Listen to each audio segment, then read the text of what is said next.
And critically, I also put Masked Agent onto Yasunori. That's nice. Yeah. Well, yeah, nice isn't perhaps the right word. But yeah.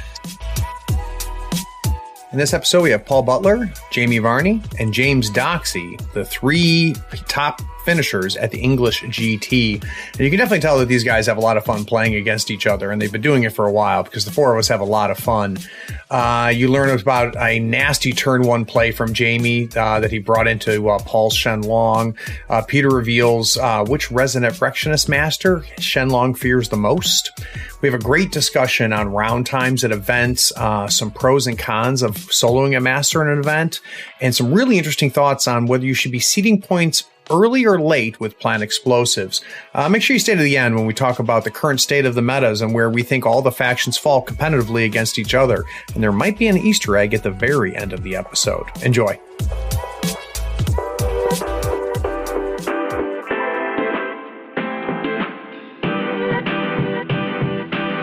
Playing a tabletop strategy game allows you to unplug and test your skills against friends. Every week, Third Floor Wars delivers useful strategies, discussions, battle reports, and reviews to tabletop games like Malifaux. If you want to get better at the games you already play, or discover the games other people are playing, you are in the right place. Craig and Ray welcome you to the Third Floor and the Tabletop Talk broadcast. Craig here on the Third Floor. Today we're talking with the three people that filled the podium in the 2019 English GT. Now there was 26 players over 2 days and 6 rounds, and these three gentlemen finished first, second, and third. Now the winner of the event was Jamie Varney, second place James Doxey, and then third place Paul Butler. Now, you know the winner of the event, Jamie, from his great deep dives into Albus and Karai, and he's also one of one of the people that was on our first expert roundtable episode, one of my all-time favorite episodes. And I'm going to have a link to all of those in the show notes. If you have missed those episodes, you want to check them out. So, Jamie, welcome back to the Third Floor. Hey, Craig. Thanks for having me. So, what have you been doing to get ready for Nationals? Not a huge amount, actually. Painting Bayou models at the moment is what I'm doing with my free time. No, but you're going to play Rezzers, right, at Nationals? Yeah, yes, I expect so, yeah. Okay. Not giving anything away there. I will tell you, though, the fact that Jamie has found an interest in Bayou is a good indication that they are broken and that there's a problem because that's about the only thing that would attract Jamie to want to play them.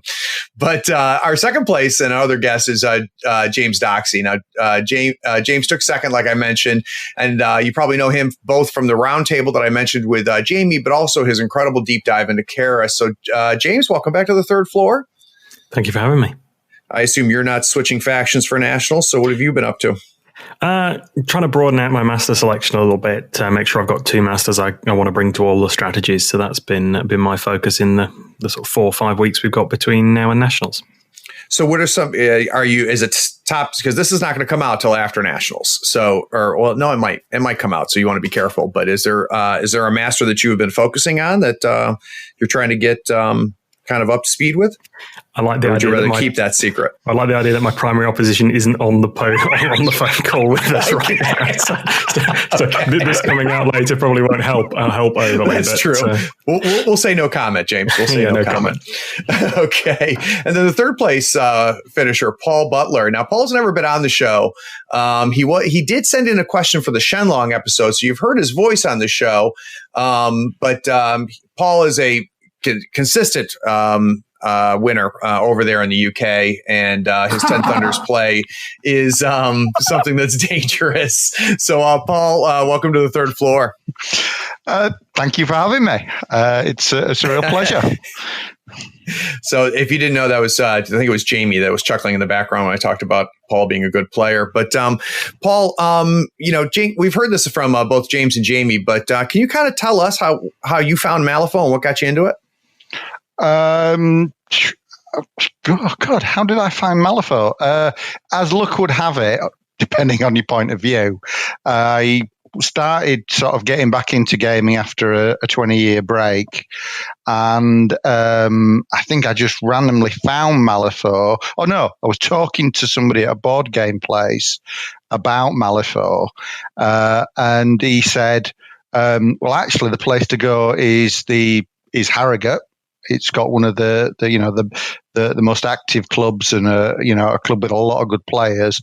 And I was doing some training over there on a Thursday, which was when they met, and that's how he got stuck with me. So that means you've been playing Malifaux for how long now? Since what edition? Second edition, just as book 2 came out. So what about, is it 4 years now? Yeah, I would say about 3, 4, or 5 years. So that's great. So, guys, what we're going to try to do is I'm trying to pick your brains so that we can kind of learn how things went round by round. Some of the key takeaways from each of them. We're going to kind of summarize day 1 and then really focus on the last 3 rounds in day 2. But I want to learn kind of what led them to finish so strong in such a competitive field.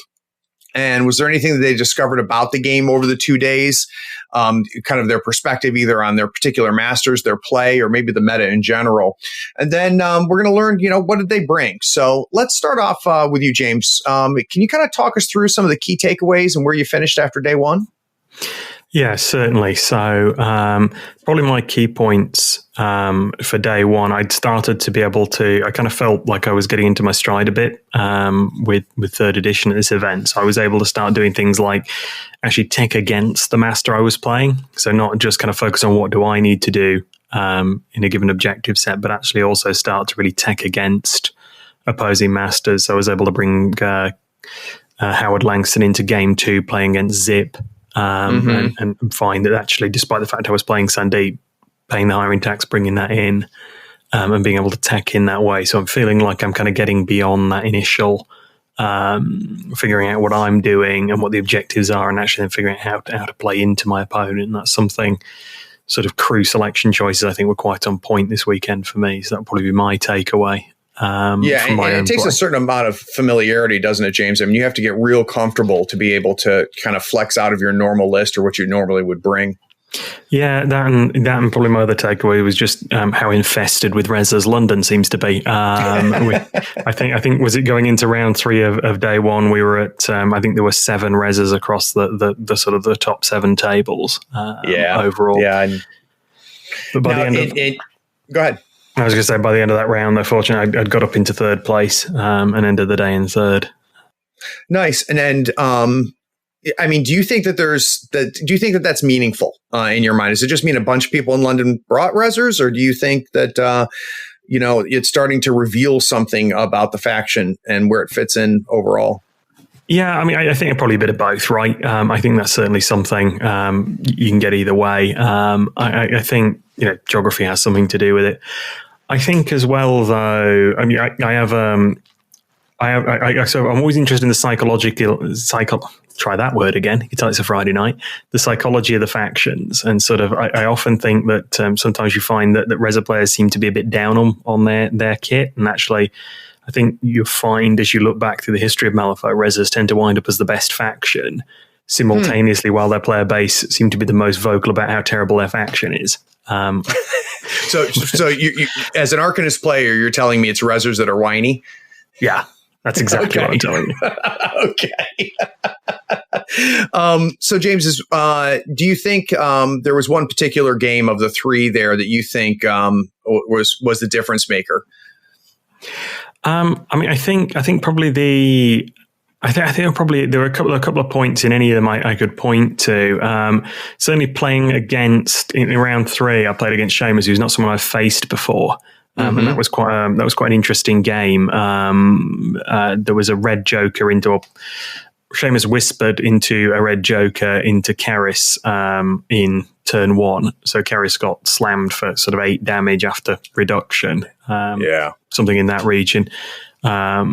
And that led to quite a brutal sort of back and forth game, neither master surviving. And I just got out ahead on that. But that was an interesting test case in what to do when things go wrong early, and then sort of how you fight back. So I was quite quite pleased sort of coming out of there, managing to sort of scrabble into that third win.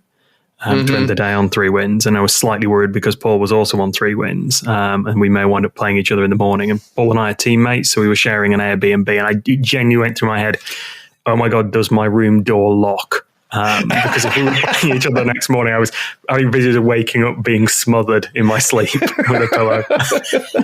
Day 2 forfeit from James Doxey. Yeah, that's it. Bed in a ditch somewhere in London. Yeah. A reasonable fear. I can tell you that, Seamus with Whisper on him can be pretty scary because if he has the cards, he can change things real quick. And a wreck Joker from Seamus, to your point, James, even with reduction and everything, still results in anywhere from 7 to 9 points of damage, which that can change the game plan a little bit. So, Jamie, how about you? Can you kind of give us an idea of how day 1 went for you? What key takeaways maybe that you had, and if there was anything that you think may have possibly affected how you went into day 2? Yeah, day 1 went well. It was actually swung massively in round 2 when the game finished at like a crucial point, where it was a 3-point swing in the game, but it actually changed the matchups massively. So yeah. I would have had to play Matt Lewin in round 3, but actually the 3 points that I'd missed out on in round 2 had meant I didn't have to play Matt, and Matt went on to play someone else. So it swung the day massive, which actually playing Matt day 1 would have been a really, really tough match. So it was fortunate. I didn't realise until afterwards. I walked away from the game a little bit like, oh no, I've lost 3 points there. And then when we worked out actually that it had avoided me playing Matt, who I was also travelling with, similar to James and Paul. I was quite glad of the situation. But Jamie, I hear people, obviously, you're whether you win or lose the game in early rounds matters as far as, who you match up with later, and your diff matters and who you match up with later. And I've heard people talk about, trying not to have too big of a win round 1 and 2 so that you, don't get yourself pushed up into the kind of the higher tier of competition. Have you ever found yourself even thinking about that when you're playing a game? I end up playing most of the top people anyway whenever I go, regardless of how well I'm doing. I can lose a game and then still just get the worst matchup usually. So I go for the points as much as I can get them, because as this tournament showed, the VP diff can make or break your event. Yep. Yeah, so any VPs you cheat yourself out of round 1, you can end up you're not getting the first or second place because of it. By the end of it, you can really screw yourself, and it's not only that, is you've got to be really, really sure what matchup you're giving yourself if you're even considering it, because there's no telling that actually that other top player on the table down the road from you isn't going to randomly get a draw and then you end up playing against them. It's just you've just got to go and get as many points you can, try and win every game as best you can. And so much is out of your control. So exactly, I agree. Yeah. What? Because you're a Reser player and so am I. So can you tell me what 3 Masters you played? Or it may not have been 3 different ones, but what Masters did you bring to 1, 2, and 3? So round 1 was Plant Explosives, which I took Molly to. Round 2 was Corrupted Idols, which I took Von Stuck, and round 3 was Turf War, which I also took Von Stuck for. Very nice. So Von Stuck twice, and then Molly. Two strong masters. I like it. So Paul, day 1, 3 rounds. How did you finish after 3 rounds, and what were the key takeaways? So I had a good day 1. I got a new player round 1, so it was kind of fairly relaxed start. And then randomly I got a partner round 2, which was interesting, and is in guild. So I thought I was in for another sort of relaxed game until what was it? The Lone Marshal sort of zoomed up and did run and gun and shot Shenlong for about 6 points of damage when he was already on sort of 3 while he did his thing. So, I'm sort of down on I think I was down to 4 wounds he got me to. And at that point, Lady J had been brought up the table but hadn't activated. And I'm like, oh no. So, yeah, that was, kind of just thinking, Guild, fine. I don't have a problem with Guild. Lady J, equally, I know she's better, but, again, not. I didn't perceive it as a threat, and I felt very differently, sort of. And this is all it was wedge deployment, so it was all in turn 1. I'm thinking, oh my word! Sure. And managed to recover it. Shenlong just spent turn 1 healing himself, and sort of then, things sort of started to go the way I wanted them to. But yeah, that was proper scary. I thought, Yeah, and Paul, I know that you had 10 Thunders for the event. Was it truly you bringing 10 Thunders, or was it just 6 rounds of Shenlong? Shenlong's the only thing I'm playing at the minute. I've, there were issues around models that weren't available, which is... Why would you play anything else, though, right? Well, to be honest, no. I mean, McCabe has got game, and Yan Lo is also...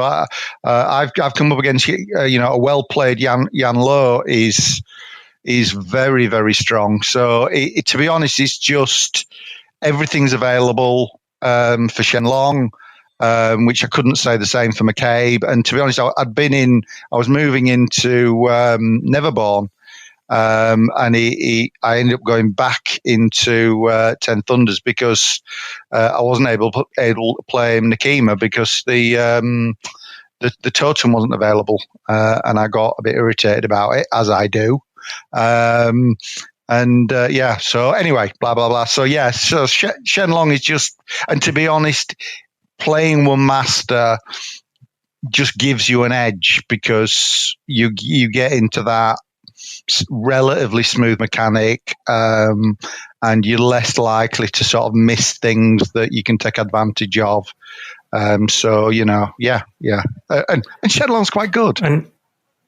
Yeah, but I do think that suits your play style because it's something you've always done. Is you've kind of aimed to focus on a master, whereas personally, I prefer, I like to spread out and focus on a faction. I think some of that is in the different player psychology, and I know Jamie sort of likes to sort of bounce around factions, but sort of focus on reses after the event. I think that's fair to say. So I think sometimes it's about what suits individuals and their play style. Well, and it's also good. Sorry, go. It's good for you too, Paul, because Shenlong is so flexible, right? So you really aren't hurting yourself because Shenlong is very good, but really he's playable in any pool. Yeah. I've always liked the toolbox.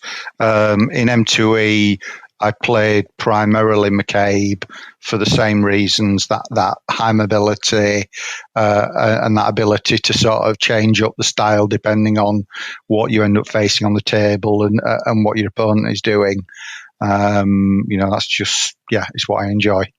Okay, that's great. So, James, I know you have it handy. Can you let us know kind of where each of you were at the end of day 1?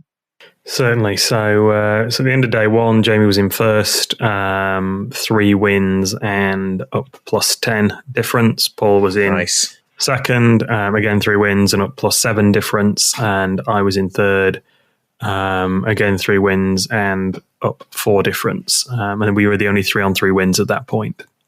Interesting. So I guess I don't even think I realized that the 3 of you guys were. Essentially, even though there was some swapping around by the end of the next 3 rounds, you guys all, went into day 2 so strong. So that's great. That's great. Well, guys, let's take a quick break. When we get back from the break, I want to kind of break this up and go round by round for the last 3 rounds. So we're going to get a little bit more detailed in how day 2 went. So we'll be right back.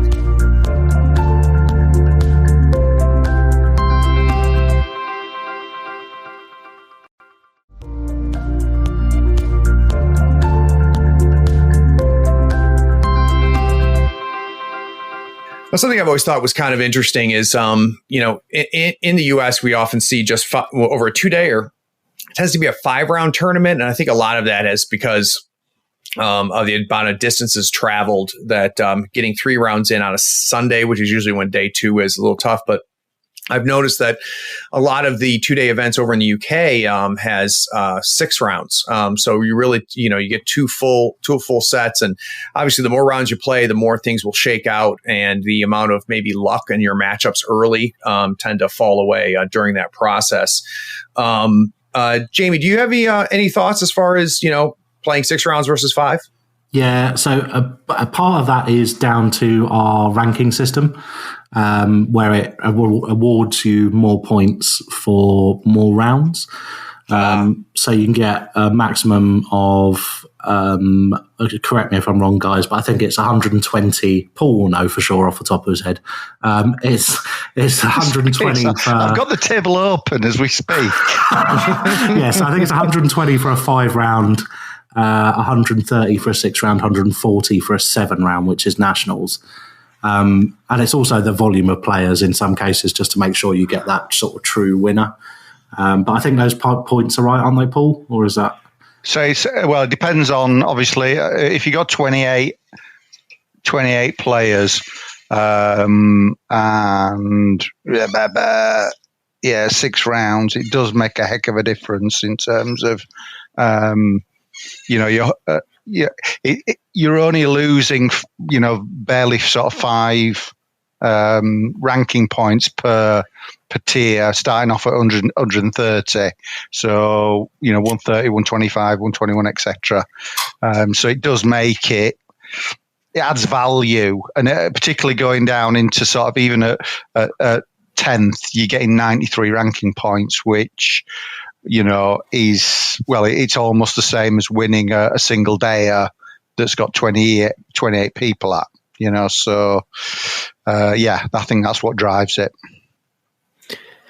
I mean, I have to say, it's not something it's not something I'm particularly thrilled about actually is driving the rounds that way. I'd rather move back to a 1 day, 2-day distinction, but it certainly encourages more rounds, which is more Malifaux. And at the end of the day, I suppose to my general maxim when it comes to any kind of competitive policy, it's like, if it encourages more people to play more Malifaux, then it's probably a good thing.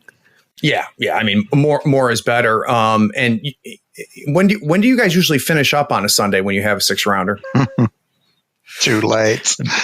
Yeah. It depends how drunk the TO got the night before. Which I'll say is not a criticism of Tom, who ran the English GT, who is you're a consummate professional throughout and looks a lot like Bradley Cooper. But there's a compliment for you. But sort of occasionally you do get you do have a slower start on Sunday than you would like, where people have had a hectic night before.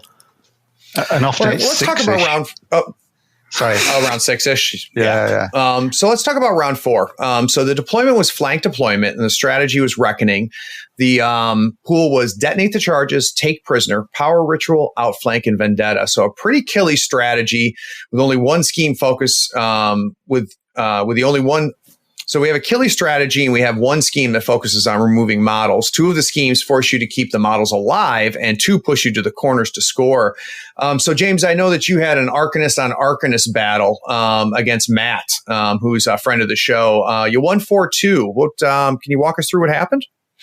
Yeah, absolutely. So interestingly, when you know who you're playing the next day, there is always a bit of analysis sort of the night before. So I'd spent a bit of time thinking about, and I knew Matt had a number of options and probably was going to land playing either Hoffman or Keris, and I'd spent a little bit of time figuring out how on earth a Keris mirror works, because there's some really odd interactions in that matchup. So I'd spent a little bit of time figuring that out, and then kind of what I wanted to do if it was Hoffman.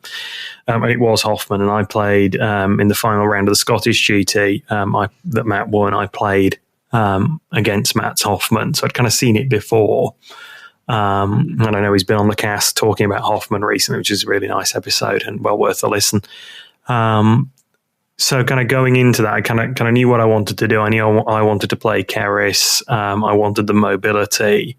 and the ability to stand off. I brought a December Acolyte to give me some armor ignoring, which helped. And I knew I wanted to play Outflank and Power Ritual so that we could sort of play the edges. And that caused the game to develop on three fronts. Broadly, there was a fight in the middle and a fight at either end, offset slightly. And I think what the game turned probably on an activation decision in turn 2 for Matt. So we got a position where Matt had Howard and Soulstone Miner in one corner, looking to do Power Ritual outflank, and I had a Spider Swarm there and a Soulstone Miner ready to surface. And then in the center ground, Joss was pretty badly injured fighting Karis and Iggy. Matt got the initiative and chose to activate to heal Joss to keep him alive and keep him in the fight, which gave me the option to activate the Swarm. I think he'd have been better off activating Howard and deleting my Swarm. Howard already had his grit turned on because he'd taken some damage already. Fortunately, my Swarm was still over half wounds, so still had its positive to damage flips built in. It's so brutal. So the Swarm was able to just jump into Howard, knocks him down to defense 3, goes in for the initial hit, manages to kill Howard, and then has the AP left to also kill the Soulstone Miner, which I'll grant you was performing a bit above average, even for a Swarm. But and I should say the Swarm had a diesel engine, so it wasn't a vanilla Swarm. It was a 10-point model on an enemy, but able to delete that corner, which gave me my reckoning point for the turn and effectively denied, made Outflank and Power Ritual very, very difficult for Matt at that point. And I think that turned the game. Now, do you remember, James, how many points of reckoning did you score? How much of your 4 points were on the strat? I got 2-1 upon reckoning itself, and then a point each. Gotcha. On the other two to make it a 4-2. Matt got 1 point of Power Ritual and 1 point of reckoning. Yeah, it's really hard to get that third point in reckoning in general, but to try to get that third point against a Hoffman crew with somebody as quality a player as Matt is, that is a tough third strategy point. Yeah. So for matchups, we have Jamie and Paul playing each other. So I'm going to allow Paul to talk us through what happened. I know, Paul, it was a tight game. I think you lost just by a point. So what was the matchup? What was your thinking going into it? And how did it end up playing out in your mind? I was playing Shenlong, which was no surprise to Jamie. Jamie decided to take Von Stuck, which I wouldn't say I was expecting, but I was kind of comfortable with. Or at least I was before we played the game. And, it was one of those things. I'd faced Jamie very early on with Von Stuck, so I understood the mechanism for sort of loading up the Valedictorian and sort of shooting it into the crew to take something out high value, bring something in, and then have the students or whatever they are come in with the by your side. So I was sort of ready for what was going to come, or at least I thought I was. And so I'd set my crew up. The crew, obviously, it's a lot of support around Shenlong with Yasunori and or something else as a sort of secondary beta, and then a lot of low value chaff, which isn't necessarily ideal for reckoning, but I figured against Von Stuck, I was going to create a situation where it was going to be challenging to get that kind of in and get something with value. So I kind of purposely, I had a number of Wandering River that are only 5 points, so they weren't going to get you much out. And then I think it was sort of the next level. I had a Charm Warder, but I put the Charm Warder at the back, out of range of the Alpha Strike, so that effectively there was only chaff, Yasunori that isn't going to be something you can take down, well, it was unlikely he could take down Yasunori in one hit, as good as the valedictorian is, and then Shenlong. Yeah. So I set up like that and kind of hoped that the valedictorian would be thrown in. But Jamie sort of managed to wrong foot me. He did the How so? Well, I knew what was. I knew. Does it make more sense if I tell you what the valedictorian did, and then Paul talks about what he did afterwards? How I felt about it afterwards. Yeah, go on. Let's hear it, Jamie. So I hadn't played against Shenlong, so I obviously have heard a lot about him. There's a lot of chatter about him. And I had, whilst not really playing against him, I sort of understood how the setup worked for him. Mm-hmm. And I made a decision that activation 2, I think, of turn 1, I was just going to go for it and bank on valedictorian with one action being able to kill 2, potentially 3 models. So I went straight in for the I can't remember what they're called, the Shenlong's totems. Yes, aspiring students, right? Yeah, so Valley was fast, so she walked forward twice, charged into one of those. I think I stoned for a shove aside to then move into a Wandering River Monk, and then flurried onto the other aspiring. I ended up killing one of the aspiring students and the Wandering River Monk between valedictorian's 3 attacks, which I was pretty happy with, and then that gave me that battery for then the undergraduates to jump in and kill the other Wandering River Monk, and I think I killed the Healing Monk as well with another undergraduate. I think I killed 4 models turn 1, which in reckoning isn't great, but what I wanted to do was basically pin Paul's crew for as long as I could, knowing that Shenlong could more or less kill anything he wanted to in my crew, but pin it there for long enough to score some points and get up in the game. So 2 things there real quick, Jamie. One, for those of you that aren't familiar with Von Stuck and with Transmortis, so, you have a way to give fast. He takes valedictorian and he takes her in there. She's got shove aside, which gives you another extra attack. And because she's a hench, she can stone for it. She has flurry, but the big key there is the by your side. So if you've got undergraduates, you can now use her as the node to bring in those undergraduates, which honestly, they hit pretty good for their weight. And the ability to essentially get, 2 or 3 models right in the middle of their stuff is pretty brutal. The one other question I have for you, though, Jamie, is at that point, are you concerned about a counterattack from Shenlong or from Yasunori? Or are you just saying, hey, I'm going to send the Val in there. She's going to do as much as she can, and I'm going to pop some students in there and just see how it plays out? So what I thought would happen is that I would lose valedictorian and maybe an undergraduate, which is what happened. It set the whole idea behind it was how far it would set Paul back in the game, right? So and it more or less did what it needed to, because actually in the grand scheme of things, reflecting on the game, actually it put me in a really vulnerable position, but it enabled me to play a game I was comfortable with, because I wasn't really sure what Shenlong did in terms of how he would actually play on the table past the theory of it. Whereas now, if I went into that game again, I probably wouldn't play it that way. But it was what enabled me to do was set the terms of the game to Paul, and then be able to go out. And because I knew I'd taken Power Ritual outflank, pinning Paul in his deployment zone for a turn, and then the rest of my crew spreading out to the flanks, I was comfortable with.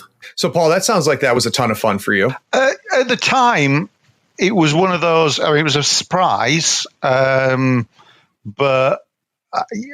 To be honest, I would at the end of turn 1, I was very comfortable with where I was, because I decided to kill the valedictorian because it's a threat.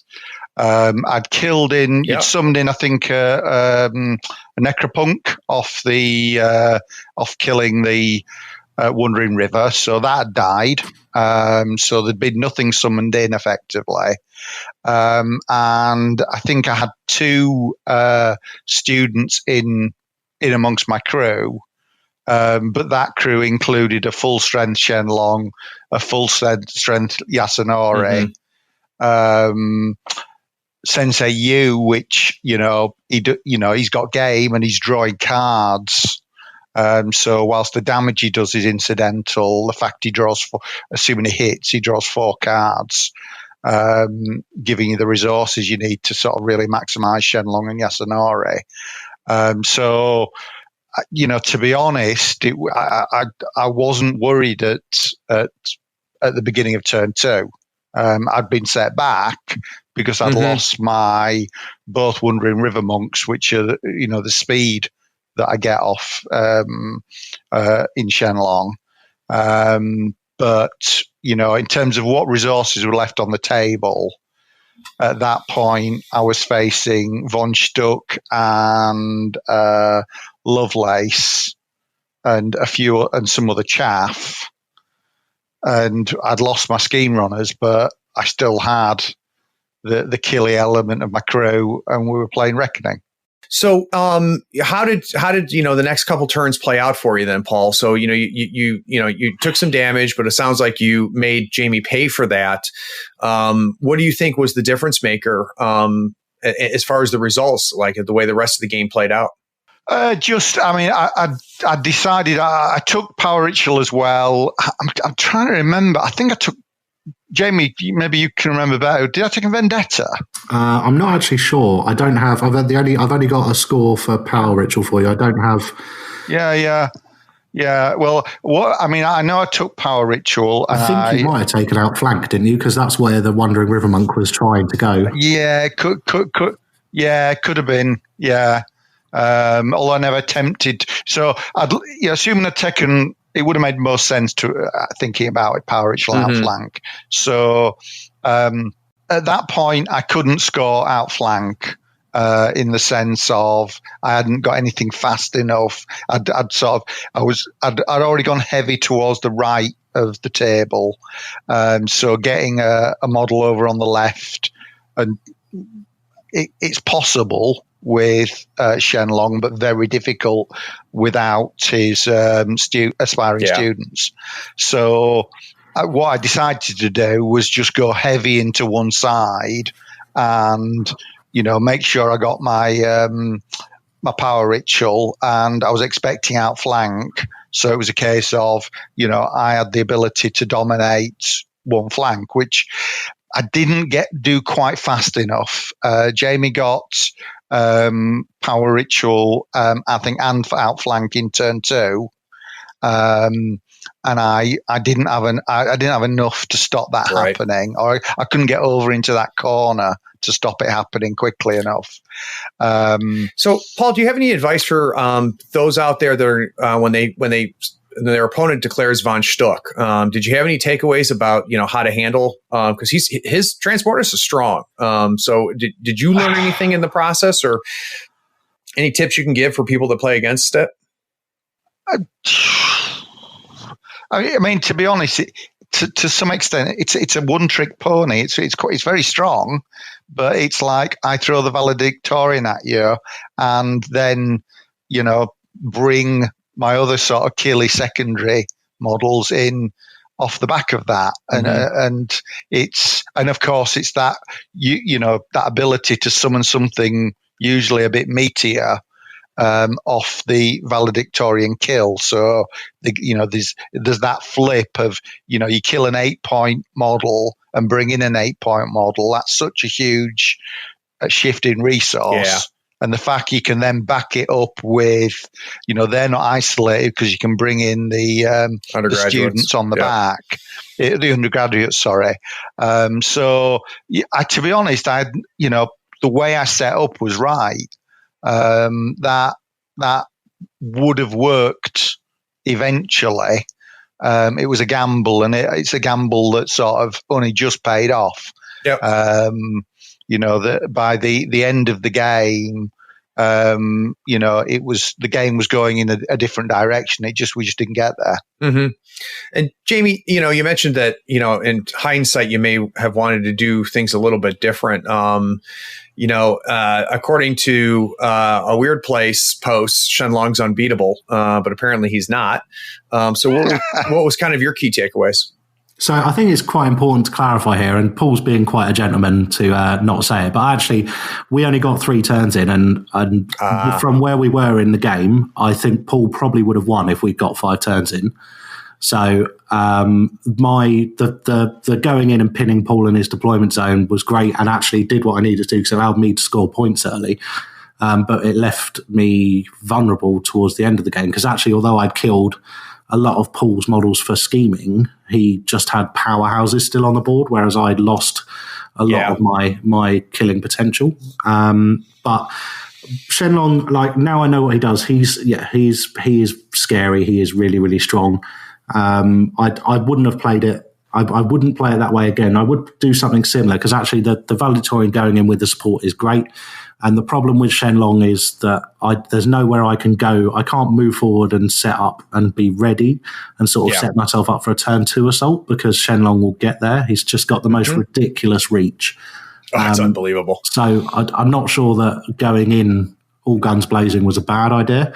I just think, and it was just about picking that fight. And I was never going to kill Shenlong or Yasunori or Sensei Yu with the amount of stones Paul had. So it made sense for me to go for the chaff. And then just try and run my schemes. I think the only thing I would have done differently was probably put the upgrade onto Anna or the student of Viscera so that they could then summon something bigger later in the game rather than waste it on a Necropunk turn 1. Yeah, I would say, having played a bit, it's a second game against Von Stuck, he's the best choice versus Shenlong. I would think his sort of 6-inch aura where you shut down the upgrades, it almost completely neutralizes Shenlong. And I to be honest, I think if you could play within that aura, that scared. I'm not exactly sure how I would cope with that in another game. It's definitely good against Shenlong. It's just in that scheme pool, there's no way we're playing in a bubble in the center. Like there was the best schemes in there by far for the strat and the deployment are power ritual and outflank. So I think it was always going to go that way, and I couldn't really rely on it. I wanted to play Jack because it's a Jackdaw game, but the lack of demise abilities from Charm Orders scared me off of Jack. Oh, I can imagine so. And you had a bit of an advantage there too, Jamie, because you knew what master was going to get declared, which is a little bit of a downside to Paul's approach. I think there's a ton of upside to what Paul does, soloing a master because you become very good at it, and it allows you to, I think, play the game more than just play your crew. But knowing that you're going to be facing the monk crew saved you from potentially making a bad pick with Daw. James, the game with you and Matt, how many rounds did you guys get through? I don't recall, and I didn't make notes. I've got on that. That's probably the only thing I didn't write down. Well, do you remember if you guys finished it? Did you get to round 5? We certainly didn't get around to 5. I think we might have got 4. Time was fairly tight on the day. So here's a question, and I'll start with James, but I'm anxious to hear Paul and Jamie's thoughts. And obviously we don't know exactly, but like ballpark guys, how far away are we from seeing more complete games in tournaments under time, do you think, James? I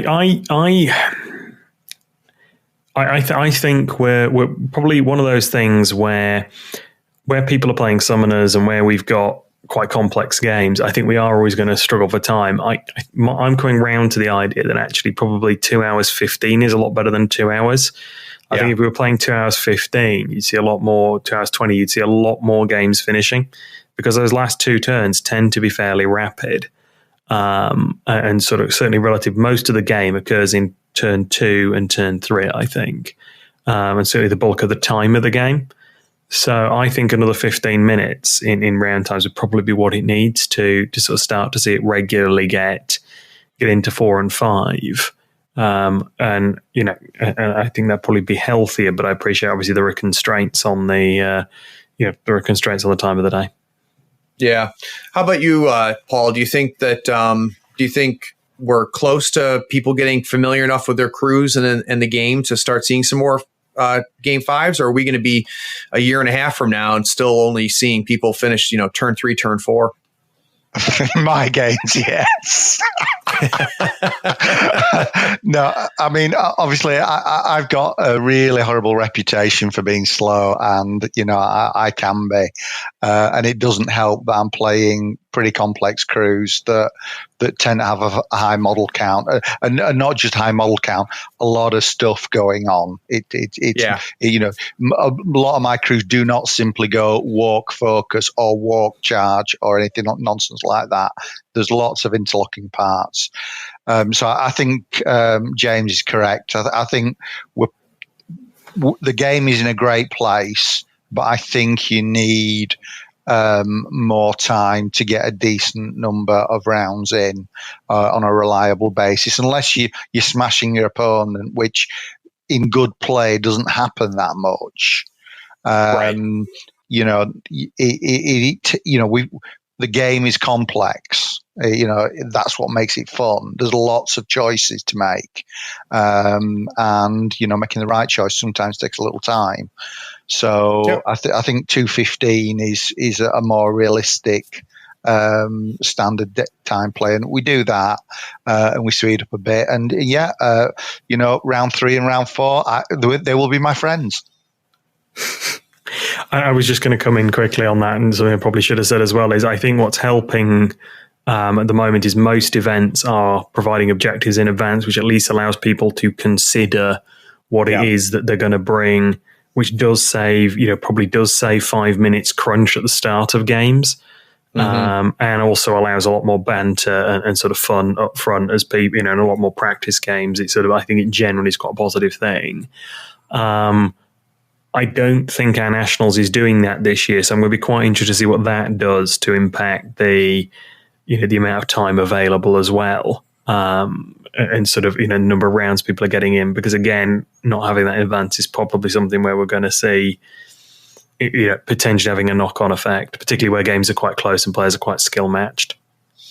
So that's brutal. I didn't realize that. So you're not going to get the pools ahead of time for Nationals? That's certainly my understanding. Wow. Jamie, do you agree? Do you think we need to start looking at maybe extending the round times for M3E, or do you think it's just the newness hasn't worn off yet? I'd like to see it extended. I think that there should always be enough time to get as many turns in as you can, and it is hard sometimes, especially like in mine and Paul's game where so much happened turn 1. Yeah. And you're asking a lot of questions, and actually every decision you make is important in those, especially on the top tables in the later rounds. You do need to be sure of what you're doing. So you're asking clarifying questions and you're making sure of things because you're not as familiar with, in my case, I didn't know all of Shenlong's rules. Paul certainly had only played Albus once, so probably wouldn't be super familiar with him. So you do end up with a lot of questions, a lot of time for stuff like that. But actually you need to be able to do that in the game. So it's, I would like to see more time. A part of it will wear off as everyone learns what things do, and you learn not only what your own models do, but what your opponent's models do and how those rules work. And then that will speed the game up slightly. But I still think it is a complex game, and it's not going to hurt to have 2:15 as your standard round time. I wouldn't even say that it would be out of the question to ask for 2:15 plus 10 minutes to choose your crew. I think you can fit that in a day, and I think a lot of events give you more time for, say, lunch breaks than you need, and actually you could shave some time there to add on to the round times to make sure everyone gets a quality game. Well, and there's all the shuffling around, right? Getting to the table, finding out your matchups, the packing and unpacking. Anybody who's ever seen me play, I think I've got 7 pounds worth of kit that I bring to the table because I love gadgets and stuff like that. I love 2.5 hour rounds, and it if you can finish before that gives you some more time to mentally unpack. But the big restriction is literally time, being able to start early enough and go long enough. So yeah, I'm with you guys on that. Well, let's take a quick break, and let's when we get back from the break, let's talk about round 5.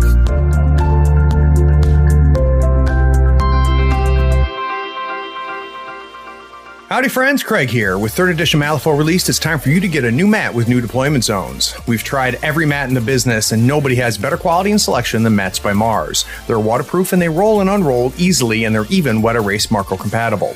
They offer over 35 designs and let you add M3EO overlays for making deployment and positioning a breeze. Check them out at matsbymars.com. They are offering a sweet discount for our listeners. After you found the perfect mat, use the promo code 3rd floor to get 10% off your entire order. If you really want to support us, in the notes of your order, request that our logo be put in the corner of your mat. It's the only way to make the best mat in the business even cooler.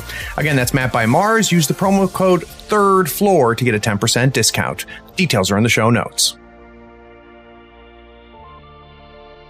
So how much are 3 or 4 of these episodes worth to you a month? Third Floor Wars has a Patreon, and if you think they're worth $1, $5, $20 a month, swing by and become a patron. We have polls that decide the next episode of the pod, along with early releases of articles and podcasts. Everything we release goes out to everyone, but sometimes our patrons get a head start. The link is in the show notes, or just search for Third Floor Wars on patreon.com. Thanks for the support.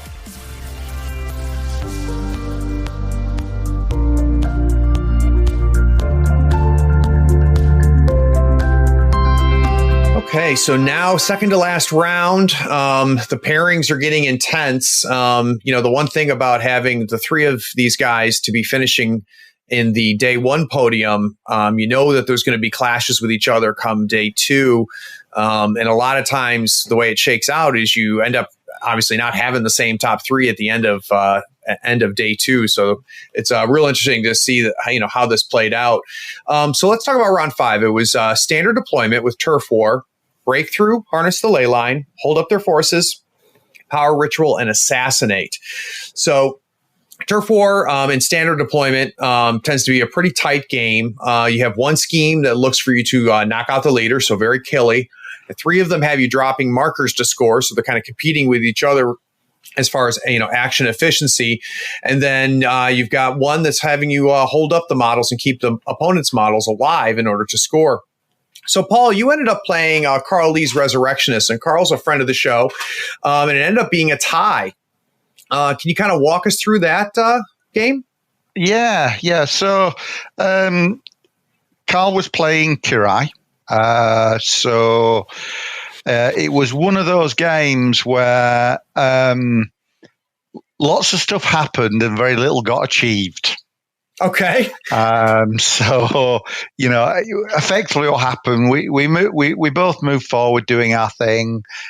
He summoned in something and pushed his sort of killer models forward. And obviously the totem is sort of there, sort of causing a problem insofar as,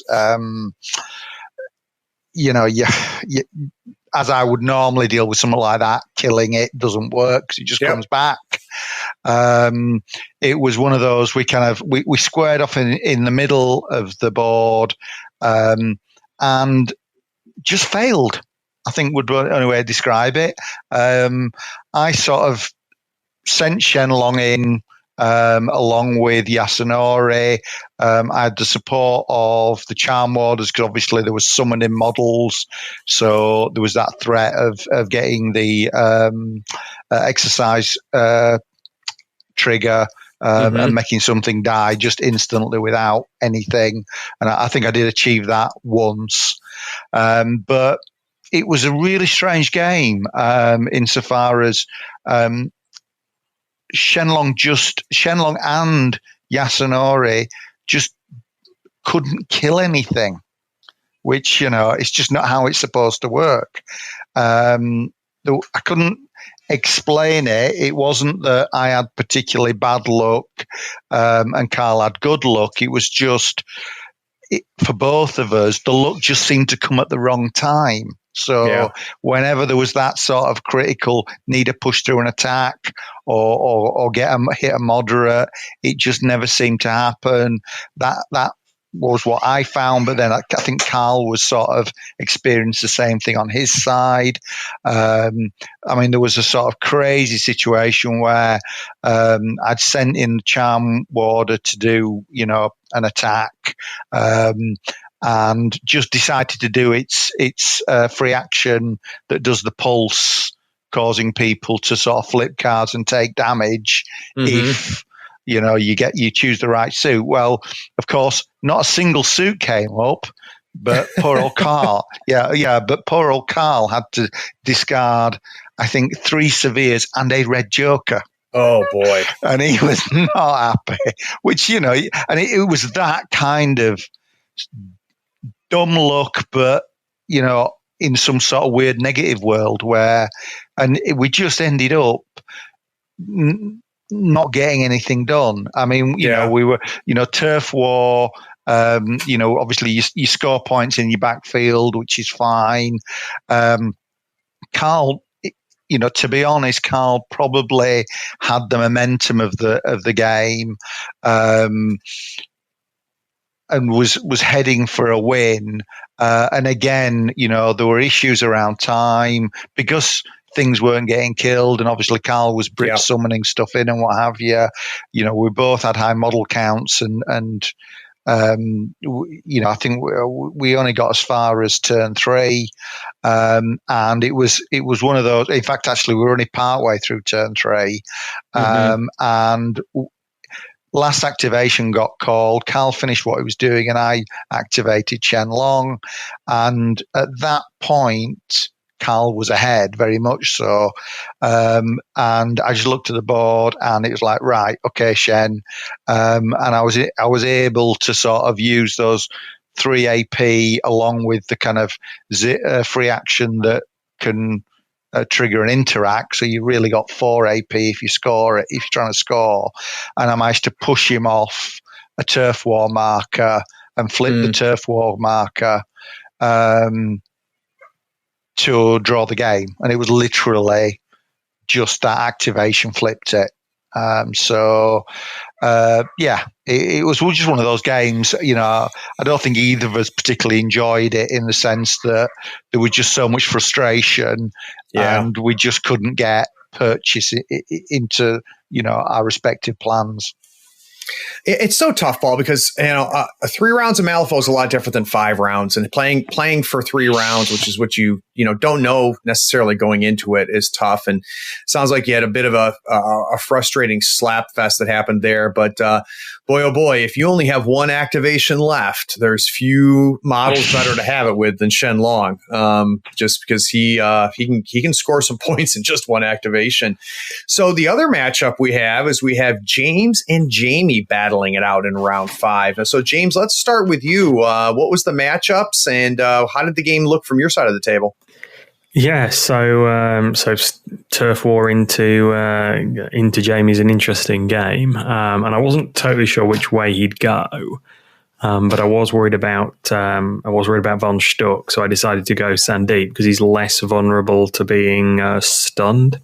Rather than Keris, because I could play either of those into that objective. So went that way. Unfortunately, guessed right that Jamie was going to play Von Stuck, and then it was into kind of crew selection, and that again was probably where some key decisions were made. I decided to stay off fire because Von Stuck kills fire golems like nobody's business. That's something I've learned to my cost in previous games, but not wrong-footed this time. And so between that, and so went for ice with Sandeep, which gave me a bit of things there, and then I had to sort of choose between starting with the golem, which probably in hindsight would have been the right move, and putting magical training on Sandeep, which gives him a bit more protection against assassinate. And I don't know if Jamie was planning assassinate from the pool. That's something probably he can help with, but it sort of decided to try and protect Sandeep off assassinate rather than run that risk, given I know Jamie likes an aggressive play style.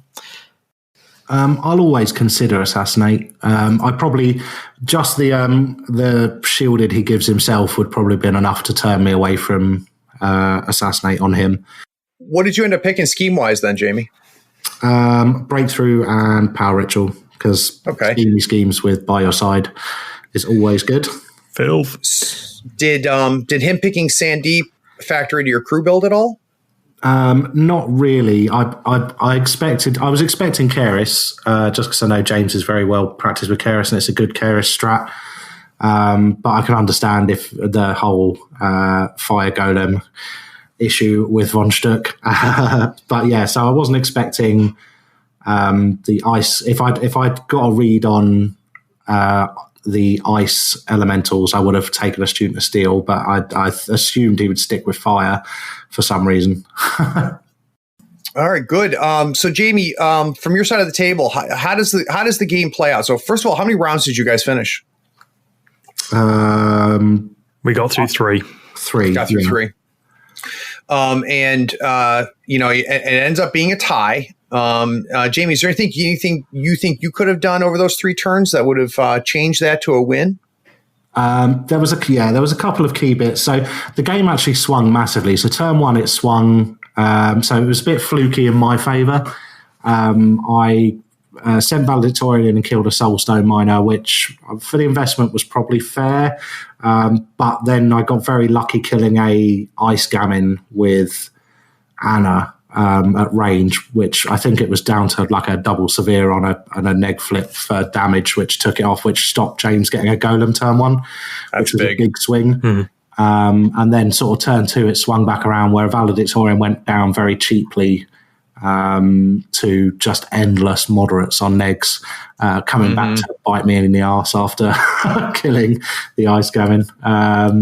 So the game swung like over turn 1 and 2 back and forth a bit. And then, I'm not actually sure where it would have gone if we'd carried on, but it felt pretty even as we were continuing. And I'd have felt pretty comfortable carrying on into it. But yeah, it was a pretty action-packed first 3 turns. Yeah, it sounds like it, James. And I haven't played against Sandeep yet. Any kind of tips or thoughts on what you're facing there and what to watch out for? There's a number of things. I think probably one of the things that's often sort of underpriced is or sort of underconsidered is his ability to tell his stuff to do things. And that Obey is often as potent as the Summon and the Toss on Banasuva. I'm rapidly coming around to the belief that Toss is probably one of the best and most undervalued abilities in the game. And I think there was a moment, I think I surprised Jamie by tossing the Spider Swarm 10 inches across the board at Valedictorian, which he was not expecting, I don't think, as it just sort of slides across casually to go. And that was what ended up deleting Valedictorian on turn 2. Yeah, that's good. That's good. I've seen Toss from another Arcanist model, Kojo, and it's an excellent ability, but it ties into things that we've talked about on the show a million times. Is positioning and movement efficiency is a really big deal in 3, just because of the structure of the way the strats and the schemes work. Jamie, any other key points or takeaways from your game with James? I think only how it ended, which was James managed to deny me breakthrough turn 2, and then I'd sort of set myself up to get it turn 3, and thought I'd more or less got it. And then on the last activation of turn 3, James walked something along to get himself. What was it you took? Hold Up the Forces and deny me breakthrough. And I looked at the ball going, I thought, I've probably got it here. I think I've won it. And then that swung it, denied me a point and got him a point. And I was like, oh, no. And we'd looked at it and gone, well, James has won by a point. And then James was just looking at the board and he goes, gets his measuring stick out, and actually where von Stuck places scheme markers as he's killing things, and actually I'd placed another scheme marker. I'd managed to sort of inadvertently and flukily put 3 scheme markers down in his deployment zone to score the end of game point of breakthrough to bring it back to a draw. Whoa, what a gentlemanly thing for James to point out. Wow. I'm not going to lie. I considered staying quiet for possibly longer than is gentlemanly, but no, it was only fair. You're not saying you're not capable of it, James. You just didn't do it, right? I like to think I'm better than that. At least that's funny. Most days of the week, but certainly it was one of those. It's a shout out to something that Jamie, you talked about on the deep dive, is that that inadvertent scheme marker dropping that you get from von Stuck comes into a play a lot more than when you think about it and just look at the cards. Yeah, super solid. It's interesting to have the situation you guys were in. So, I mean, at this point, you've Paul, you've played Jamie. Jamie's played James. We've got some ties going into that. So how things matched up into the round 6 and then really how things ended up filling out are interesting. So when we get back from this break, let's talk about the final round.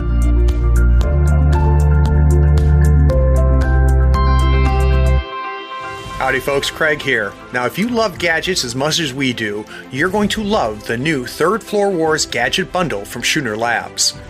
Branded with the logo of your favorite podcast, it comes with 2 measuring multi-tools, a compass stepper for those tight and important movements, along with a compact dashboard to track your turn, strat, and scheme scoring along with your soul stones and pass tokens. It is the perfect bundle for anyone who plays Malifaux or just wants to look cool while doing it. The link is in the show notes. Check them out and help support your favorite gaming podcast.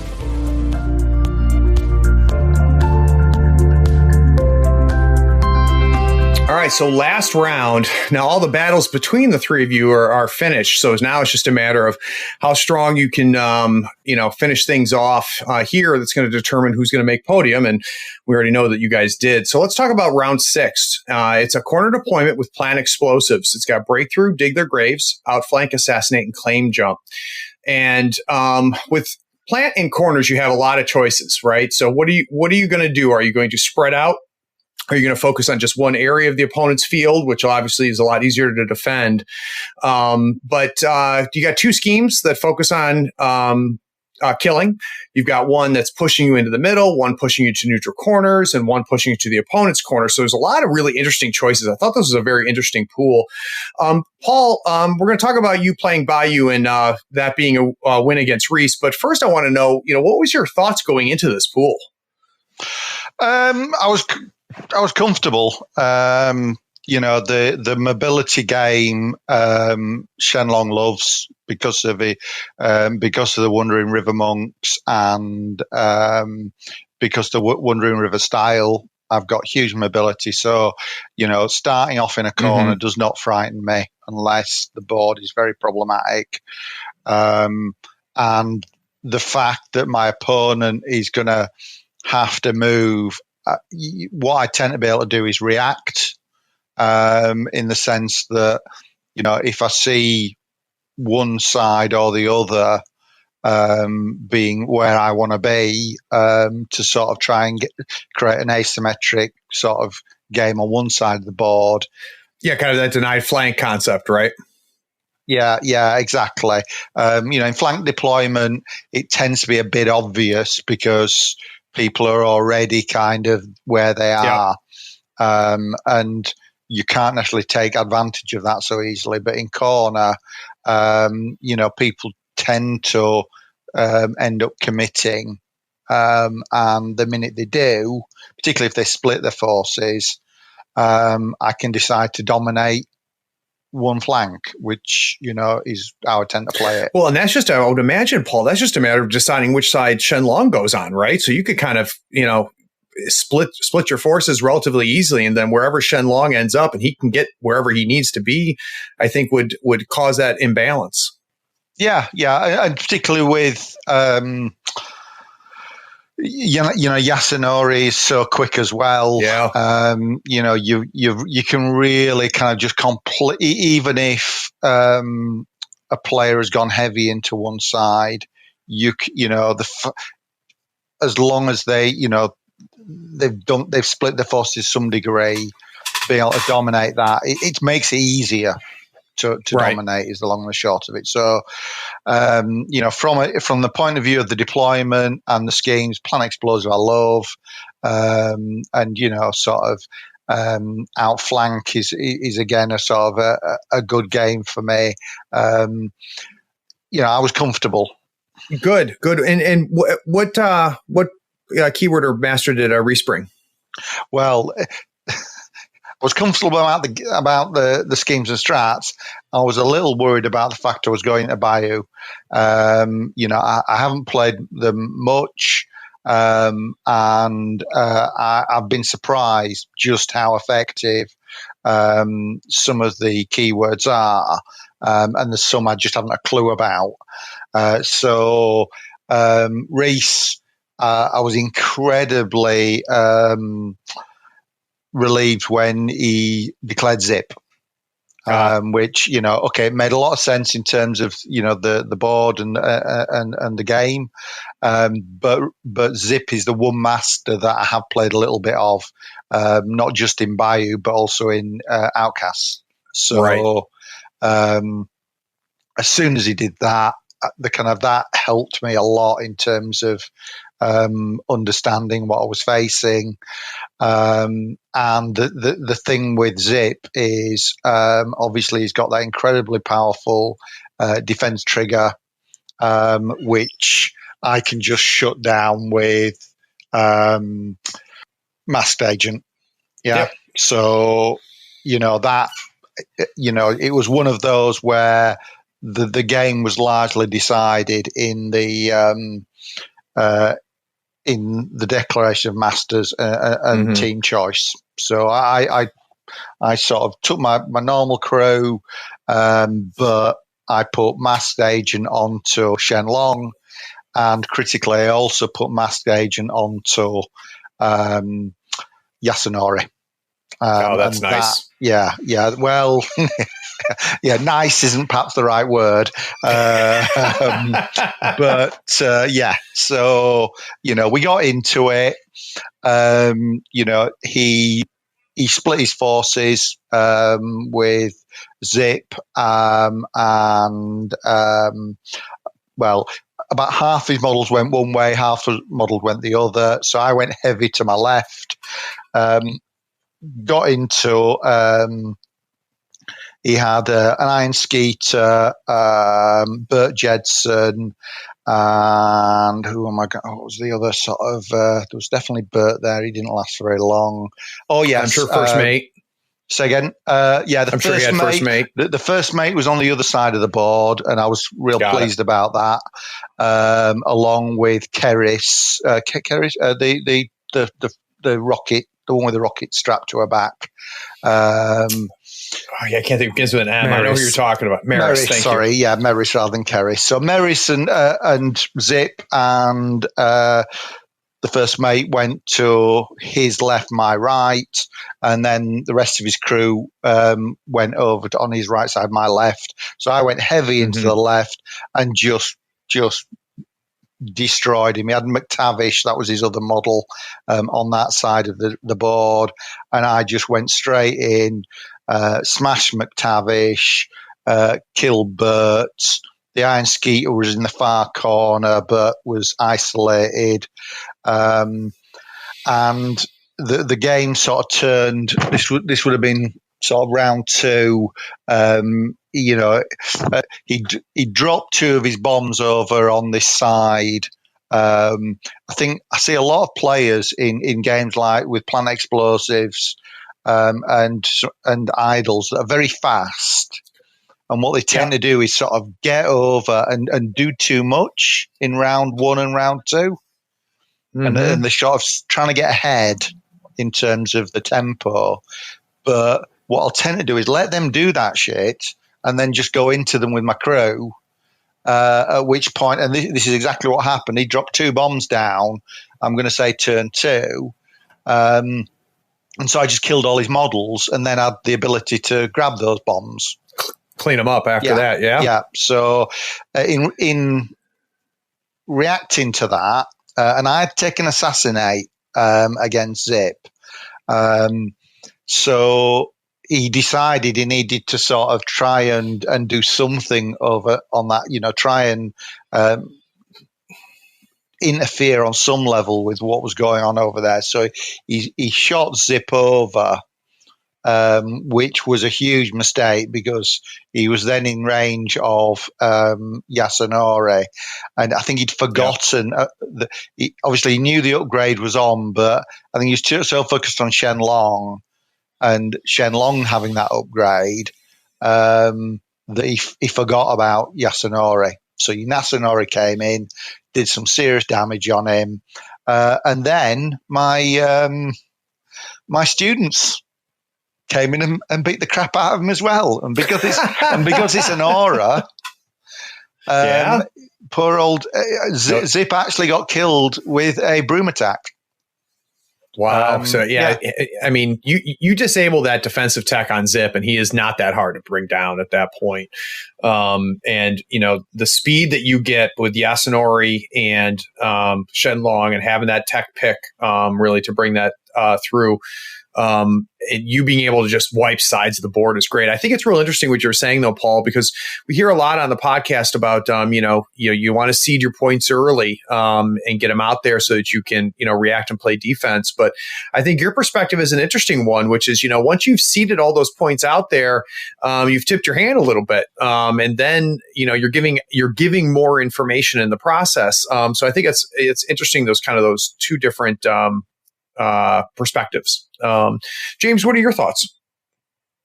Yeah, I mean, I think that'll come up again in my game. Is that sort of actually because bombs are safer generally when they're in someone's hands, and getting them down too early, particularly where they're on. It's very difficult in a proper game of explosives where both of you have fast crews, and particularly where you're much quick. You're both very agile, very quick. Once a bomb's on the table, it's fairly vulnerable. And so not dropping them when you don't need them down is probably is a waste. So I'd really echo Paul's point there. And I think for me, you get away with it where you're playing at a lower level and one of you can really build a very fast crew and the other can't. And then you can use space much more effectively to protect your bombs. I don't think you can expect to do that on the top tables at the end of an event. And I think that's something probably to watch out for. Oh, that's interesting. Well, James, let's roll right into your matchup. So you got a chance to play Carl and in Reserves. You won 6-2.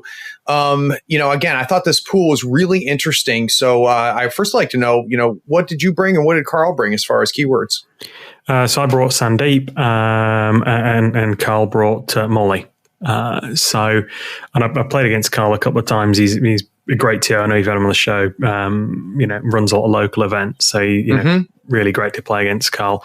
We were playing on a streamed, one of the stream table at the event, which was interesting. And I get a little bit paranoid with that sort of thing because we were talking about, I think as we had a brief chat offline about making mistakes. And I think it's one of these things. Malifaux is such a complex game. I don't think anyone plays a game of Malifaux where they don't make at least one rules error somewhere or do some positioning thing or whatever. And it's quite difficult when you're then it's being recorded and watched back. And I know other games have had problems in the past where people have made mistakes on streamed games and then had to deal with a witch hunt after the event. So I was probably a little bit slow through this game, partly explaining what I was doing to the audience and partly trying to remember not to swear and partly trying to make sure I wasn't going to then be in trouble for having made a terrible error at some point. Or not yell free Hong Kong. Revolution in our time. That's right. The sort of, I think at that point you're supposed to go hide under a desk though, Craig, and then get fired anyway. I'm not sure if I should give my views on that whole situation, but it's a whole separate podcast, my friend. It's a whole other podcast. But fortunately, no one here is relying on the Chinese government for an income, so we can say what we think. Anyway, so I think me and Carl have this weird habit when we play. For some reason, last few times we've played, we wound up playing in corner deployment where one of the corners is a pig to get out of. And I'm probably only remembering that because it seems to be me that gets stuck in that corner. But so that added a bit of challenge. But fortunately, Banasuva's toss, I know we've talked about earlier, combined with sort of some speed that I hired in out a keyword for Sandeep, really let me get out of the terrain quickly and get across the board. And to what Paul was saying, Carl found this. I think Carl had a few things where he'd taken quite an elite crew. He'd taken a rogue necromancy Archie and the Dead Rider. Oh, wow. Who had bombs, a really quite elite crew. And the potential was like Archie had, the way the game played out, Archie wound up having to drop a bomb on turn 2 to get to get his point in that turn, which kind of created this weird thing because I could leave Kandara nearby. And it's like, right, well, the moment you move, I'm getting that bomb. And that caused him, that sort of started causing him real challenges to what Paul was saying. One of the things I like about Sandeep in Explosives is wind gamming, have that wonderful demise ability.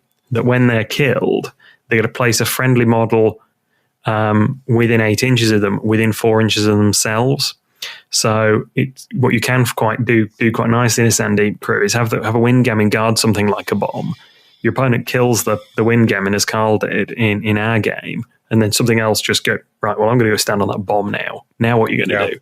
And it creates that. It can make it quite difficult. That combined with the Sandeep's ability to push a friendly elemental and 2 inches and make them take an action means that there's a lot of ability to move, to sort of reposition on the fly in the crew.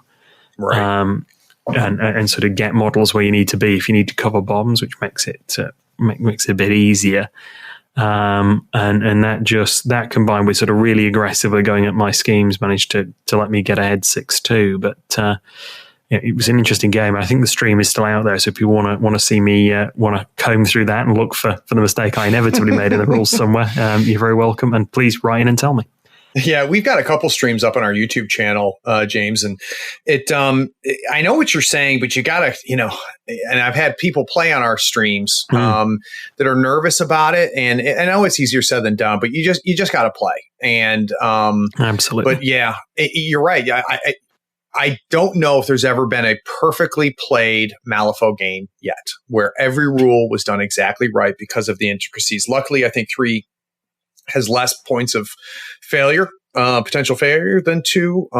But not in 2 hours, not under time conditions at the end of a weekend of 6 rounds of Malifaux, and potentially drinking and bad food. And, we haven't talked about the fact that Jamie and his team mates were in Weatherspoons, drinking when we arrived at the venue on Sunday morning. Sort of at the end, across one of these weekends, you're not going to play perfectly in every game. You're going to make mistakes. You're going to catch the majority of them both ways around, but there are going to be things that get done wrong, and you've got to live with that. But it's just a bit more nerve-wracking. It'll be recorded for posterity, and especially when. So there's an interesting thing because I moderate the weird forums. Occasionally, you'll sort of when you have to do something, you get some people then get into a weird thing of trying to find something you've done wrong somewhere else that makes the thing they did wrong less. Just can be a bit awkward. Yeah, they should go into politics at that point because that's all we do in politics. But exactly. Hey, Jamie, so you ended up winning the event, and your final round was against AJ Barr's Bayou. It was a nice 6-4 win, and you and James ended up finishing with the same win-loss record, but it was your 3-point differential. So you beating AJ by 2 after, with James winning his by 4 was a big deal. First off, what did AJ bring, and what did you bring? So I took Molly, a fairly standard Molly crew for myself. So Molly with Archie and a Rogue Necromancy, and then all the scheme runners in the world. And AJ bought Mar Tucket with the whole focus rooster shooting shenanigans that is her current tournament list. Yeah. But yeah, no, it's a really, really good game. AJ's actually a teammate. So he's one of the flipping weirds. So it was good to play him. He played it really, really well. I was a little bit ragey, it's fair to say, on turn 2 when because it was clear that AJ had outflank and I had outflank as well. Yeah. And there was a Bayou Bushwhacker on one flank corner and a Rooster Rider on the other flank corner. So the Bayou Bushwhacker I put Archie into and didn't kill it, and then put 2 by your side in Kruligans into it and still didn't kill it to deny outflank. I was like, right, whatever, other flank.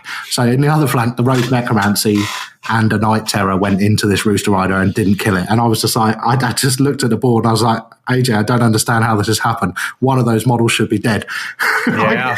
I mean, that's a lot of pain into those models. I mean, those Bushwhackers are so damn good, though. It's so it stopped me picking up a bomb and denying him outflank. So it was a massive swing in the game. And I was looking at it going, I was really quiet. And what it had also done is because I'd had to use so many models to try and do it, it set me back on my breakthrough, which was my other scheme. Yep. But luckily, because those models were in the right places, they managed to kill them both turn 3 and then sort of defend them to stop him getting the second point. And he had chosen Claim Jump for his other scheme on Trixie, which he got because I wasn't expecting Claim Jump. It's just not one I expect people to take, to be honest. But he'd taken it on Trixie, so I managed to get her below half wounds to deny the second point on that and just get consistent points from the bombs because Molly's crew is super mobile. It's a good strat. A good strat for her. It was a really good game. I'd with the shenanigans with these models not dying, which in hindsight was due to Bryn stacking the deck into some monster of just severe cards. But it was a really good game, really enjoyable. That's great. Well, congratulations, Jamie. That's a good win. And like I said, the fact that it was only differential that made the difference is kind of harkens back to kind of what we talked about whether trying to quote unquote play down to get better matchups early rounds. I think that's proof positive that that's probably not a good play. So I've got 3 people that play this game that I really respect. And so I want to kind of talk about the top 10 at the end of that and get your thoughts. So here's how the top 10 shook out as far as factions are concerned. You had 3 Rezzers in the top 10, 2 10 Thunders, 2 Bayou, 1 Arcanist, 1 Outcast, 1 Guild, and no Neverborn made the top 10. Huge, small sample size. This is not, anything to worry about. But what I do want to kind of get a feel for, and James, let's start with you. Can you kind of give me a feel of where you think the factions are right now? And of course, that's going to change 6 months from now. But I'd be interested to know what you think are some of the meatier factions and maybe some factions that you think might need a little bit of attention. Yeah, I think it's interesting. I actually think we're in a pretty good spot for all of the Reza bashing I've done, and the surprising lack of Arcanist bashing we've had on the show, which I'll thank you all for. I actually wrote down how many Soulstone Miners and Swarms I took during this event for when that inevitably came up. And I didn't ask because I already know the answer, James. So but I would like to be prepared. I mean, I would take the view. I think actually, when you look at it, Arcanists, Rezzers, Outcasts and Thunders, I think all have incredibly good game. I think the Bayou probably underrated at the moment, and so probably there as well. I think the only place where you've probably got concerns right now are a Guild, and I know a lot of their good stuff is not out, so there's potential there. Neverborn seemed to be a little bit behind the curve, but again, I mean, this event was underrepresentative in the player base for Neverborn, so I think there's something in that. But right now, I mean, this is probably the most balanced I've ever seen Malifaux. I've been playing since early in first edition, and it's the most balanced I've ever seen it. And I think by this point in second edition, we'd had a Rata, and it was very clear that there were things that were way out of line. And actually, I don't see that as we go through the game right now. I think the game's probably the most balanced it's ever been, and that's fantastic. Yeah, I'd agree. I think we're in a really balanced place for the game.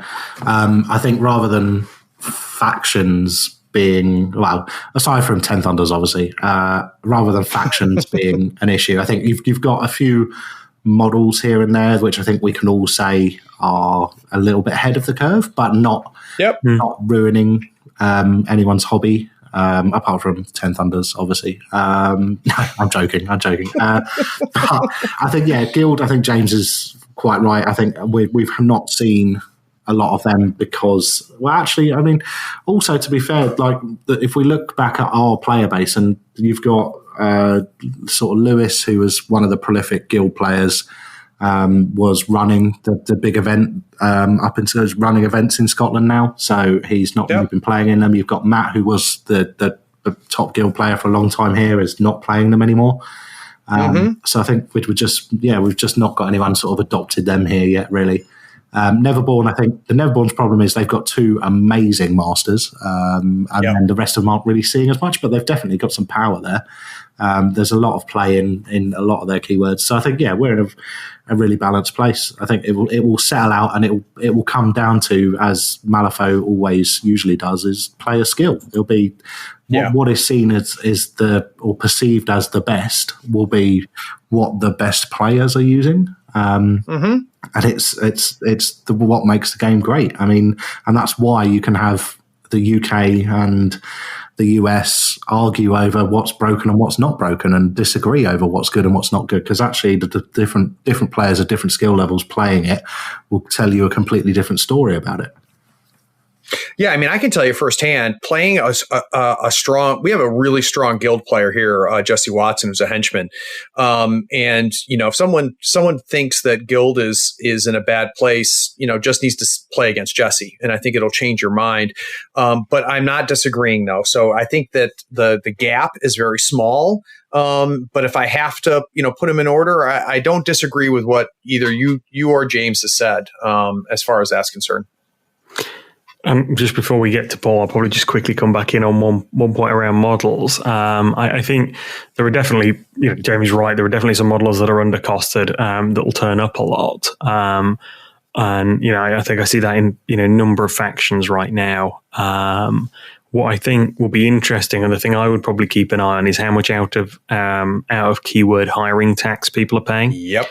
And I think if we start to see a position where people are routinely paying more than one soulstone, or certainly seeing more than one soulstone in every game, if the average ever creeps above 1.5 maybe in hiring tax, I think that will be a good warning sign. I think as it is right now, the stuff that's overrepresented is broadly versatile or is broadly kind of inside its keyword, and I think that probably speaks to the design doing what it should be doing.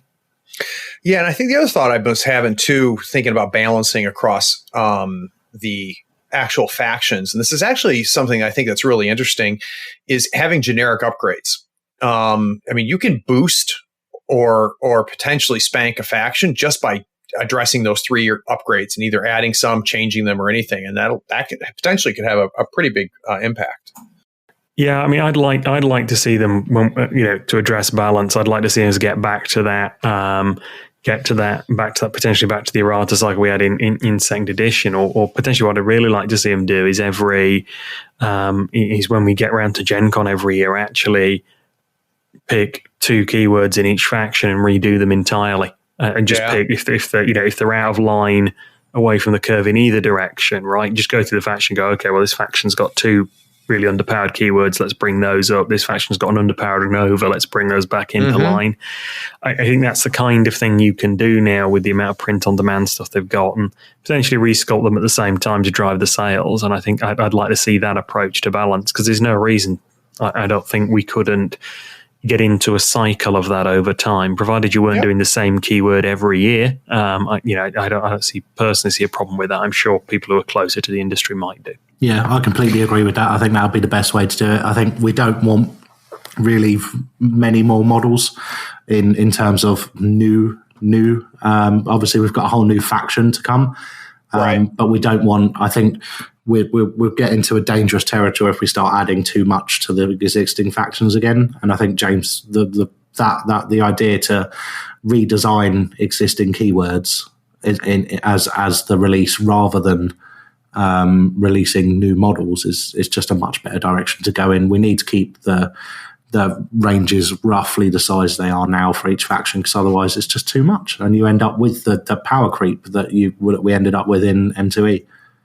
Yep, and I think honestly, where I'm starting to get on this one, on that point, guys, is we got to keep in mind Weird's got to sell models, right? So to stay open, they can't just put out new rules. That doesn't sell nearly as much as the new models. They do have a new faction to work with, so there's opportunity there.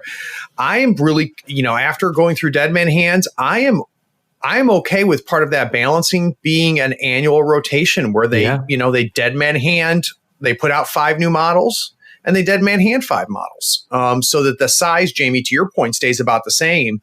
But they use that to A, sell models, and B, to present some balance. I'd do a keyword here, from each faction, potentially. And you can bring the player base into that in different ways. I think provided you clear its Deadman's Hand, you create an expectation that anything new that you print is, whatever you do, players will riot because internet, but you could create an expectation. Okay, if we introduce a new keyword, that keyword is safe for 2 years. X amount of time. Yeah. So that no one buys a model that they know is going to be dead in or out of competitive play a new model that's out competitive play within 2 years, and then actually go, you can do some story stuff with it, because part of the attraction of Malifaux is the story moves on, and I'd be up for, and some people could potentially break out of jail and return as a spidery mechanical overlord. What are your thoughts, Paul? Where do you think things are shaking out as far as faction versus faction? I think the you kind of share the same thoughts as James and Jamie? Space. I mean, there's just so many sort of exciting things and challenging things out there. Obviously everybody's focused on Shenlong, but you've got like Dreamer, obviously Von Stuck. Again, the Arcanists have got depth and all sorts of interesting sort of things with lots of mechanical legs. It's where and the Bayou is, well, Jamie's going to the Bayou, so that's all you really need to know. That answers every question you might have had. I'm surprised you're not already on that bandwagon with him, Paul. Like, I'm amazed you've restrained yourself for this length of time. I'm sorry, but Goblins in Denim is just, I have limits, and that's on the wrong side of that limit. So. Paul has standards. You heard it here first. I'm not sure where this reputation that because I'm playing it must be broken. Yeah. I think you've got it. But then I don't know why Paul has the slow player tag anymore. I don't think he is that slow. I don't think he is that slow anymore. I think, But going back to what I would say is, Neverborn. I'm very excited about. I'd be in Neverborn now if Nikema had her totem available earlier in the competitive year. I threw my toys out of the pram when I wasn't able to use her for one of the big sort of tournaments. I remember you throwing your toys out the pram on that, because I was on a platform at King's Cross Station looking like a right madman trying to talk you down on that one. I was proper pissed about that. But anyway, we'll move on. Thanks to that, the world got to have me on Shenlong. So, While we're complaining about Neverborn, there's something actually I'll bring in, and apologies for sort of crashing into your vocals there, Paul. There's one thing I'll bring in on Neverborn actually, which is I think what I find amusing is about going back to the lack of Neverborn players at this event is, I remember when Neverborn were one of the best factions, if not utterly broken for the majority of second edition and the majority of first edition. People always tell me, it's because they're really fluffy and they're really nice. I really like the look and the feel of Neverborn, the background of Neverborn. That's why I'm playing them. Where are they now? I'd say, and I think we kind of brought it up too. So, Guild is suffering because there's some keywords that are missing key models. I've had a chance to play against Euripides 3 times now. And I don't know if Euripides is going to be good competitively, but he is really fun to play and to play against. And I think there's some power to unlock there, but we're not going to really see it until that box becomes more prolific. The bottom line is we only have a handful of Neverborn players here in the Carolinas. It's mostly dominated by Rezzers, Arcanists, Outcasts, and 10 Thunders. We have very few Guild players as well. So, I think that Bayou has snuck under. I have played now against a couple good Bayou players, and there is a ton of power in that faction. So it'll be interesting to see how it play out.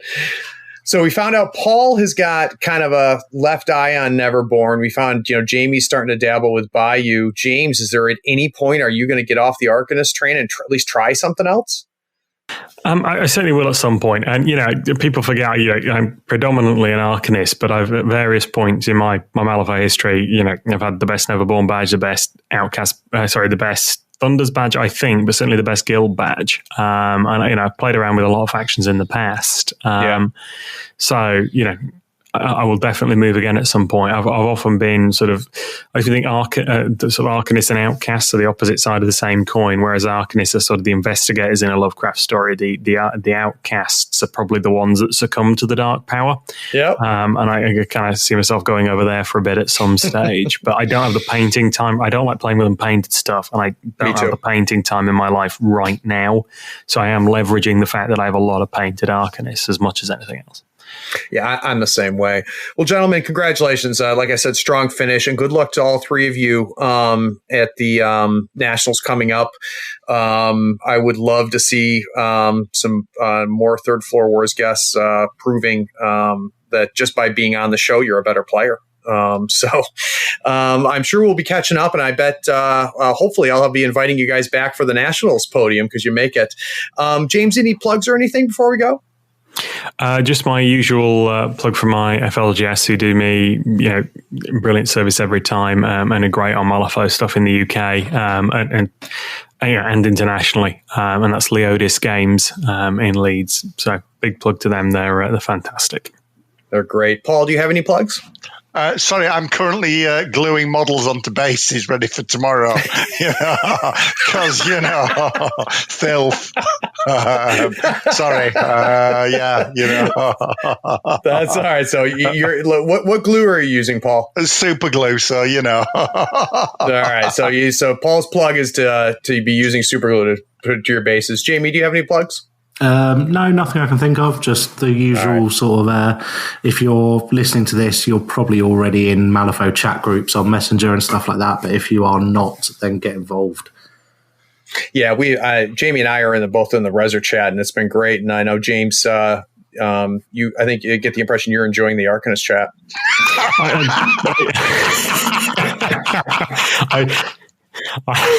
I do blunder in there every now and again and go off at people asking stupid rules questions, or more to the point, asking rules questions wrong. Answering rules questions wrong. I wonder, James, if that's the same person that I do that to in the Reza group. It just like what amazes me is like someone asks a question, like 4 people answer it wrong, and then before anybody even looks at any of the rules involved in the question. That's it. So my amaze is like.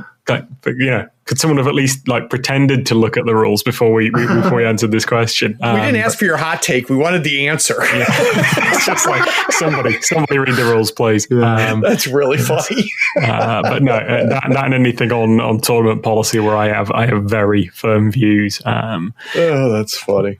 There you go. All right, guys. Well, we'll be talking to you soon. I'm trying to work out some time, James, to get you up for the Sandeep deep dive. So we'll talk about that offline. Looking forward to it. Yeah, man. For everybody listening, I appreciate you listening. So take care.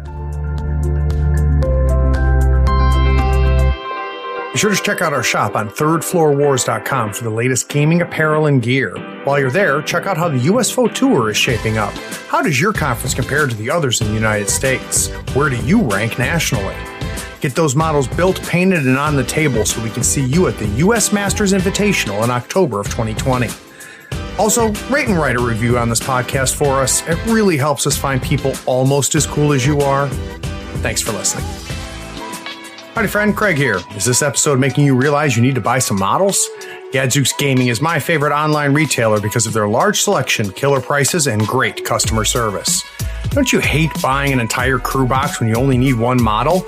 Gadzooks sells crew box models individually and saves you a ton of money. They even have free shipping to the US and Canada if you spend $100 or more. Swing by gadzooksgaming.com and make sure you tell them Craig from the Third Floor sent you. All the details are in the show notes. For everybody listening, I appreciate you listening, so take care. Just before he disappears. Right. Right. So, great fucking timing, Paul. Wandering River style. What are people's thoughts on this thing with the you're dropping the markers that and turning them into friendly? I think we should just leave this in the end of the episode.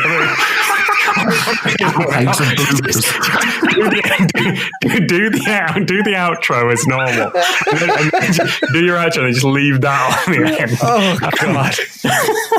Sorry, Paul. Yeah. There was a legitimate question there. It is a legitimate question, and I'm going to stop the recording and let you guys answer it because I got to get going. But I appreciate it, guys. But you're welcome to stay on. But in fact, make sure you don't know this yet, Paul, but leave your browser open until you get the message that everything's downloaded. Cool. But I got to scoot, guys. Thanks so much. Speak to you later. Pleasure. Cheers, Greg.